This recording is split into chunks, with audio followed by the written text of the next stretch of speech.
Phone lines are already open, and as I'm sure you remember, calls cost just 25p, and we'll be announcing the winner before the end of the programme. But first up, let's find out where our travellers have been to. Lush tropical islands set in clear turquoise waters. Now, I've read that kind of spiel about 1 million times in holiday brochures, and I'm sure you probably have as well.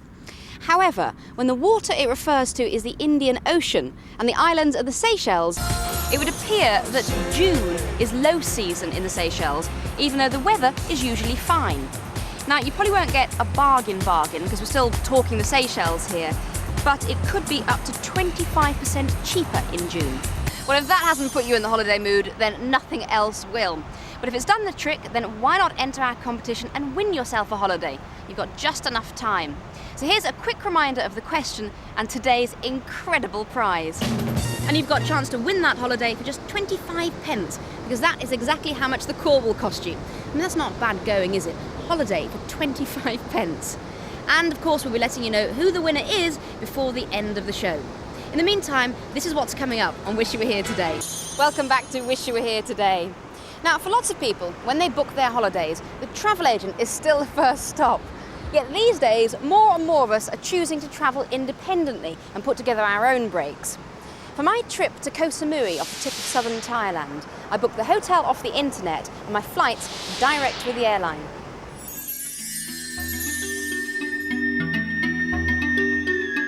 The last time I was here, I was backpacking 7 years ago.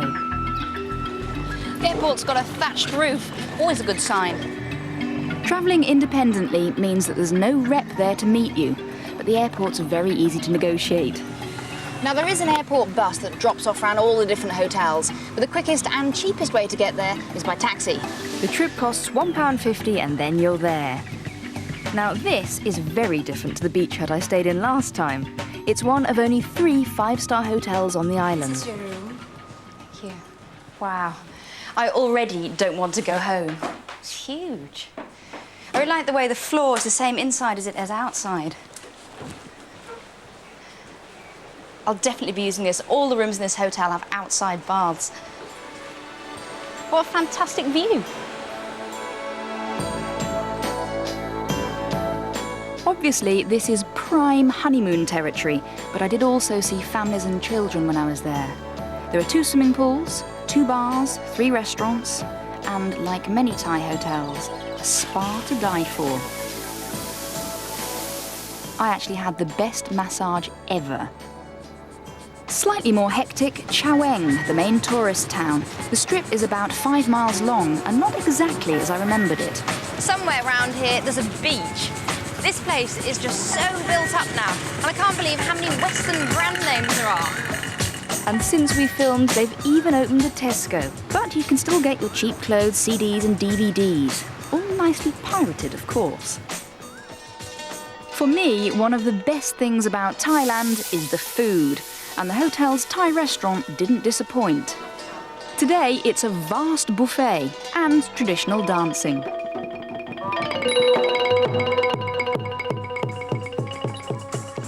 There are lots of organised tours that explore Koh Samui, or you can hire your own car or moped. It costs the same whether you book in town or in the hotel.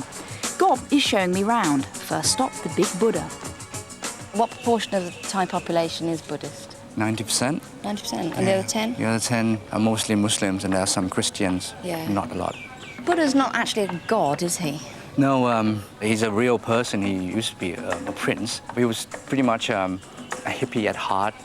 He got everything that he wanted in the palace, and he got bored of it, and basically went backpacking, you know, in the sense of today, travel around and meet up with all the people and find out about the meaning of life. Our drive took us all over the island, and even though there are unspoilt parts, I still hankered after the old, less commercialised Koh Samui. Gob suggested I visited the island of Koh Tao, and because I hadn't paid for a package up front, I could go where I chose. There are loads of internet shops here, and I'm just trying to find somewhere to stay on Koh Tao. I found somewhere that looks beautiful, and I think I've booked it. I've left Koh Samui behind for the moment and I've come here to Koh Tao, and I'm hoping it's going to be a little bit less commercialised. And indeed it is. The 21 miles of coastline hardly show any real development.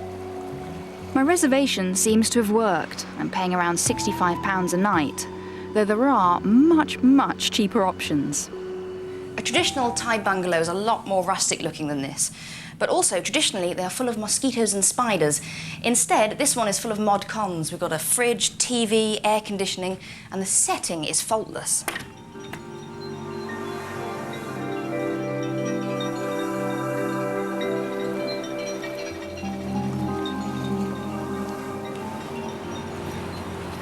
The thing I really love about this beach is that it's lined with fishing boats and not sun loungers. I've got such fond memories of my backpacking time in Thailand.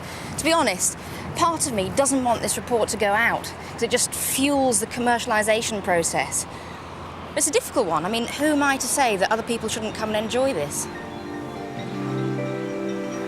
Most people come to Koh Tao to dive. There are over 30 dive schools. I'm not qualified, so I've opted for a tri-dive. I think my biggest fear with this diving is that I'm going to hold my breath. I'm so used to snorkelling that I can't get used to the idea of actually being able to breathe underwater. And for the non-divers watching, holding your breath can be very dangerous. A few basic instructions and down I go.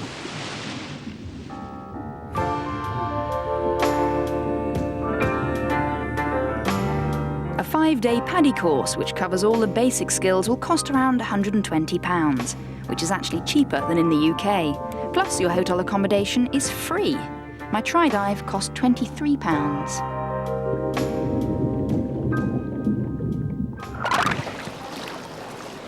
Oh, wow. That was absolutely incredible. I don't know why I haven't done that before. Another group of islands off Koh Samui make up the Anthong National Marine Park, although probably best seen on a slightly brighter day. This was supposedly the inspiration for Alex Garland's book, The Beach. On a day trip, you stop off at a couple of islands, though some of the walks can be a bit treacherous, but it's worth the effort for what you might see. There's a really strange smell here. It's like a cross between a horse and a goat. And just found out what it is. It's a black monkey. Hello. Well, I was going to climb up the next 400 metres, but it started to chuck it down. You see, looks like whales out there. And the rocks that I'm climbing over aren't safe. And that's my story, and I'm sticking to it. Well, been there, almost did that, but at least I got the T-shirt. That's what the view should have looked like. Now, if you want to avoid the worst of the rain, then avoiding the monsoon season in September and October is probably a good idea. August can also be a little bit dodgy. And a couple of bits of trivia for you. If you want to avoid offending a local, then don't touch their head. It's considered very impolite. And Thailand actually means land of the free. Sadly, it's not free to get there. If you choose the Isle of Wight for your holiday, the chances are it'll be the ferry that will be taking you there. Okay, some facts and figures for you. And you know, I do not believe this, but apparently the entire population of the world would fit on the Isle of Wight, but they'd have to stand shoulder to shoulder. I really don't believe that. But what I do believe is that 1 million people spend their holidays there every year. Well, the lucky person who's won our final competition will be having their name announced any second now, so all the best with that. Well, I'm afraid that's all from me and all from this series. I hope you've enjoyed travelling with us. See you next time.